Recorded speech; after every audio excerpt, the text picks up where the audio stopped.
अरे जळतोय मराठवाडा, जळतोय मराठवाडा, बघ जळतोय मराठवाडा रे.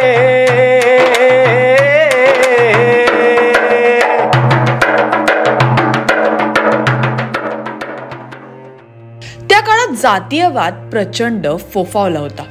स्वतःला उच्चवर्णीय समजणारा तथाकथित सवर्ण समाज दलित समजल्या जाणाऱ्या समूहाला तुच्छतेची वागणूक देत होता. या जातींना भेदभावाची वागणूक तर दिली जात होतीच, परंतु त्यांच्या मनात भारतरत्न डॉक्टर बाबासाहेब आंबेडकर यांच्याबद्दल देखील कमालीचा द्वेष होता. या द्वेषाची परिसीमा इतकी टोकाची होती की बाबासाहेबांच्या जयंतीच्या मिरवणुकीला गावात येण्यास देखील मनाई केली जात होती. हिंगोलीच्या दाईटना या गावात बाबासाहेब आंबेडकर जयंतीची मिरवणूक अडवण्यात आली होती. मिरवणूक गावात नेणारच या निर्धाराने रस्त्यावर घट्ट पाय रोवून गणेशराव पडघन गुरुजी उभे ठाकले होते. कोण जयंती अडवते, कुठली अडवते ते बघू म्हणलं आपण. आणि मग तिथल्या पोरांनी रुमणा जवळा इकडच्या पोरांनी जयंत्या काही कॉलेजला पोरं होती करायला सुरुवात केली. आणि तिथं प्रमुख पाहुणे मग कोण, आम्ही मास्तरच. प्रत्येक गावाला जयंत्या साजऱ्या करायला आम्ही सुरुवात केली. तिथे साळापुरी आणि ब्रह्मपुरी नावाचं गाव आहे. त्या साळापुरीचा ब्रह्मपुरीचा पोलीस पाटील म्हणजे 16 गावचा पाटील. काय पद्धत होती ती, 16 गावचा तो एक पाटील. त्यांना आदल्या वर्षी तीच मिरवणूक अडवली होती. तिथं हे लोखंडे वकील आपले होते गेलेले परभणीची, काही केले नाही, परत आले. आता माझी ओळख नव्हती खेड्यापाड्यामध्ये जास्त, मी नवीनच गेलो होतो. कोट नेकटाय लावून गेलो. मी सांगितलं मला गुरुजी काही असं म्हणू नका म्हणलं, वकील साहेब मला. ठरल्याप्रमाणे आम्ही मिरवणूक निघाली. लोक आले आपले भरपूर. त्या वर्षी आले ना ते पोलीस पाटील, सरपंच, पोलीस पाटील. त्यांनी मिरवणूक अडवली. म्हटलं काय झालं बाबा, मिरवणूक आम्ही जाऊ देत नाही आमच्या गावातून. काय जाऊ देत नाहीत म्हणलं तुम्ही? तर बाबासाहेबांच्या फोटोची मिरवणूक आम्ही जाऊ देत नाही. म्हणलं पोलीस आहे माझ्यासोबत, परवानगी घे आम्ही काढलेली. ती परवानगी काढली तरी आमच्या गावातून नाही जाऊ देत म्हणत आम्ही. आपण कोण? पोलीस पाटील. फार बाबा पोलीस पाटील, बरं झालं म्हणलं पोलीस पाटील. पोलीस पाटलाचं काय काम आहे मला सांगा बरं. गावात कायद्याच्या विरुद्ध एखादी कोणती गोष्ट घडली तर ती पोलीस स्टेशनला कळवायचं का? पोलिसांचा कायदा हातात तुम्हीच घ्यायचा काय? नाही. मग तुम्ही असं करा, माझं नाव लिहून घ्या, या लोकांची नावं लिहून घ्या आणि पोलीस स्टेशनला कळवा की हे कायद्याच्या विरुद्ध अशी गोष्ट करायला लागली. मग पोलीस येतील, पोलीस आम्हाला धरून येतील, काय करायचं ते करतील. तुमची आमच्यात कशाला वाद? बरोबर. सरपंच म्हणते पाटील खरं आहे की होते खेड्यातली माणसं. पाटील तेच खरं आहे ना, आपल्यात कशाला वाद करायचा? सांगतील पोलीस काय करतील ते करतील. मग पोलीस काय करतात तर पोलीस तर त्याच्या संघच आहे. जाऊ द्या म्हणे, जाऊ दे ना, आपल्याला काय बिघडलं असं म्हणून मिरवणुकीला म्हणलं नाही. आता सोडून तुम्ही जाऊ शकत नाही, तुम्ही आमच्या सोबत चला. डॉक्टर बाबासाहेब आंबेडकरांच्या विचाराने प्रेरित झालेला स्वाभिमानी समाज गावागावातील जातीयवादाविरोधात संघटित होऊन संघर्ष करत होता. 1978 या वर्षी तत्कालीन मराठवाडा विद्यापीठाला डॉक्टर बाबासाहेब आंबेडकरांचे नाव देण्याच्या मागणीसाठी महाराष्ट्रभर आंदोलन पेटले. नामांतराला विरोध करून गावागावात दलित समूहावर हल्ले होऊ लागले. मूळचे वाशिम जिल्ह्यातील जुमडा गावचे रहिवासी गणेशराव पडघन गुरुजी हिंगोली जिल्ह्यात शिक्षकाची नोकरी करत होते. पडघन गुरुजी खेडोपाड्यात दलित समूहाला आधार देण्यासाठी गावागावात जात होते. नामांतराला विरोध झाला. विरोध झाल्यावर ठिकठिकाणी अन्याय अत्याचार होऊ लागले. काही ठिकाणी रात्रीतून आपल्या लोकांवर हल्ले करायचा बेत मला कळायचा. तेव्हा रात्रीच्या टायमाला पोरांची एक टोळी करून गावातल्या जवळतल्या. मी रात्रीला त्या गावाला भेट द्यायला जायचो आणि गावातल्या आपल्या लोकांना सांगायचो की काही काळजी करू नका, मी आहे तुमच्या पाठीशी, काही घाबरायचं कारण नाही. रात्रीच्या रात्री अंधारात आणि परत यायचं, सेवेत असताना, नोकरीत असताना. हो, तर भोवतालच्या प्रत्येक गावाला मी आहो, घाबरू नका असं म्हणत फिरायचो आम्ही रात्री. पाहता पाहता नामांतर आंदोलन महाराष्ट्रभर पेटले. नामांतर कृती समिती विरोधात नामांतराला विरोध करणारी समिती समोरासमोर उभी ठाकली. नामांतराच्या समर्थनात महाराष्ट्रभर काम करणाऱ्या संघटनांनी एकत्र येत विद्यापीठावर धडक देण्याची तयारी सुरू केली. पण याच बैठकीत नागपूर ते तत्कालीन औरंगाबाद पर्यंत लॉंग मार्च काढण्याचा निर्धार नामांतर आंदोलनातील नेते प्राध्यापक जोगेंद्र कवाडे यांनी केला. नामांतरवादी कृती समिती ही नामांतराच्या अंमलबजावणीसाठी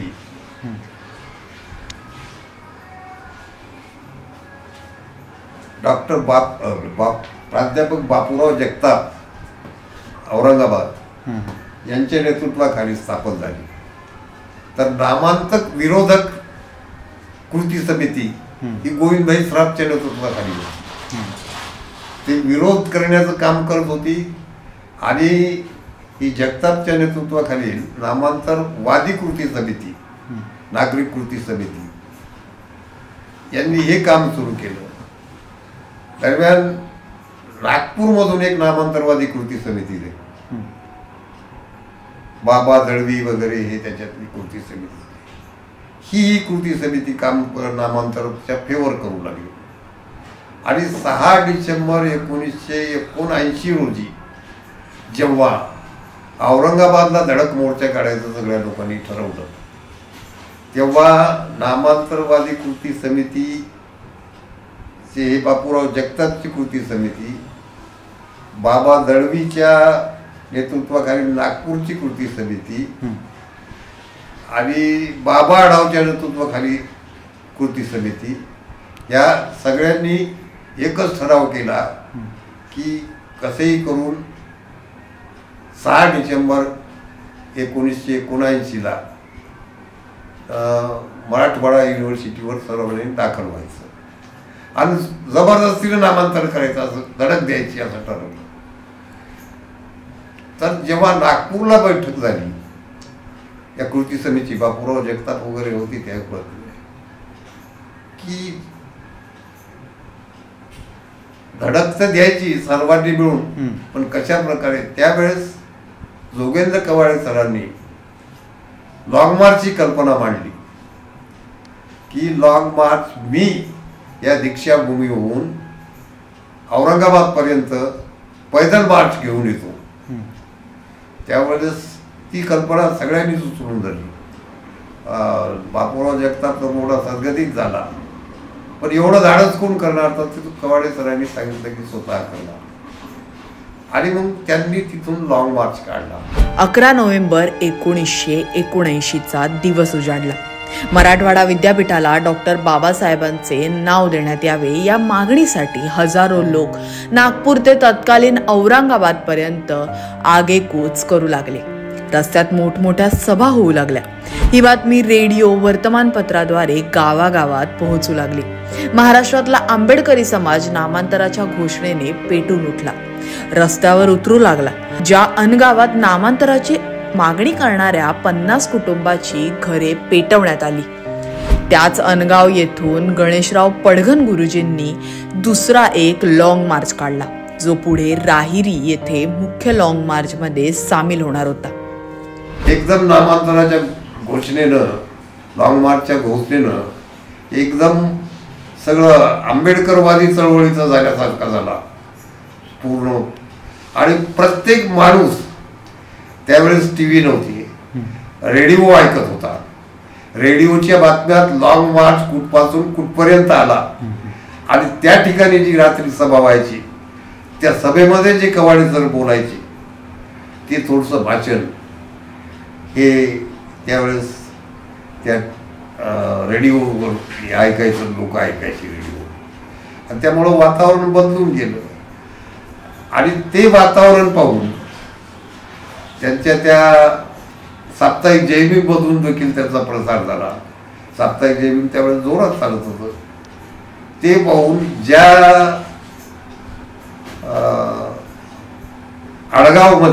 आडगाव रणजेबुवा मध्ये 50 घरं आपले जाळले गेली होती नामांतराच्या आंदोलनात, त्या आडगाव मधून त्या लॉंग मार्चला सपोर्टिंग लॉंग मार्च म्हणून मी एक लॉंग मार्च काढला. राहेरी येथे पोहोचताच पोलिसांनी लॉंग मार्चवर लाठीचार्ज केला.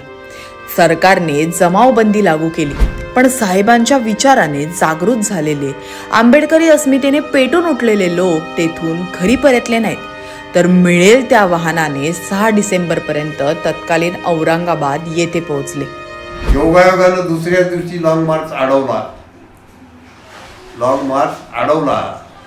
हा त्या राहेरीजवळ मुख्य लॉंग मार्च अडवला, कारण दुसऱ्या दिवशी सरकारनं जमाबंदी आदेश लागू केला. म्हणून 5 माणसाच्या वर कुणाला जाता येणार. म्हणून आमचाही लॉंग मार्च अट्ट्यापर्यंत गेला नाही की अट्टा पोलिसांनी अटक केलं. वसमतून निघालेला लॉंग मार्चही अटक केली, परंतु लोक माघारी फिरले नाही. अटक केलेले लोक घरी वापस आले नाही. 5-5च्या रांगेनं ते परभणीपर्यंत गेले, कोणी रेल्वेने गेलं, मग पुढे कसे गेले, पण वापस नाही आले. ते अखेर औरंगाबादला 6 डिसेंबरला सगळे औरंगाबादमध्ये पोहोचले. बाबासाहेबांच्या विचाराने प्रेरित झालेल्या गणेशराव पडघन यांनी पूर्ण वेळ स्वतःला आंबेडकरी चळवळीत झोकून दिले. तत्कालीन औरंगाबाद येथे नामांतराचा ठराव मांडण्यासाठी झालेल्या अधिवेशनात त्यांच्यावर लाठी हल्ला देखील झाला होता. नामांतराच्या मागणीसाठी आग्रा ते दिल्ली पायी मोर्चात सहभागी होऊन त्यांनी शिष्टमंडळासोबत तत्कालीन पंतप्रधान इंदिरा गांधी यांची भेट घेण्याचा निर्णय केला, परंतु इंदिरा गांधी यांनी भेट नाकारली. त्यानंतर माघारी न फिरता कार्यकर्त्यांनी जेल भरो आंदोलन केले. कार्यकर्त्यांचा असंतोष पाहता त्यांना दुसऱ्या दिवशी त्यांना इंदिरा गांधींनी वेळ दिली. नामांतर आंदोलनामध्ये आग्रा ते दिल्ली 14 एप्रिल 1984 ते 27 एप्रिल 1984 मध्ये आम्ही 14 एप्रिल आग्र्याची करून 15 एप्रिल पासून आग्रा ते दिल्ली 25 एप्रिल म्हणजे 15 दिवस सातत्यानं चालत गेलो. पैदल 4,500 लोक सोबत होती. 1,500 स्त्रिया आणि 3,000 माणसं. एवढा ताफा नॅशनल हायवेनं चलत आम्ही दिल्लीला पोहोचलो. दिल्लीला गेल्याच्या नंतर दिल्लीला आम्ही जेव्हा मोर्चा घेऊन गेलो तेव्हा तत्कालीन प्रधानमंत्री या इंदिरा गांधी या आम्हाला भेटल्या नाही. त्या बाहेर दौऱ्यावर निघून गेल्या. आम्हाला राष्ट्रपतीची भेट घेऊ दिली नाही. मोर्चा आमचा अडवला तर आम्ही बंड केलं.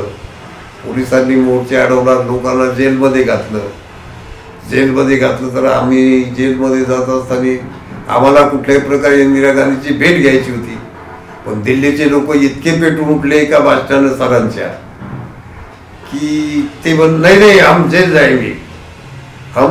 जाएंगे बोले. सर आता हे जेल जाएंगे, आपण नाही म्हणलं तर हे बी डरपोक आहे म्हणतील आपल्याला की आपण जाऊ, पण तुम्ही 2-4 लोक जेलमध्ये येऊ नका म्हणून.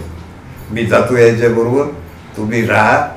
कारण दिल्लीचा आमचा तो अशोकशा सांगे की आता दिल्ली आता पेटून उठल म्हणून, नंतर जर हे लोक जेलमध्ये गेले तर त्याचं नियोजन करण्यासाठी तुम्ही बाहेर राहा.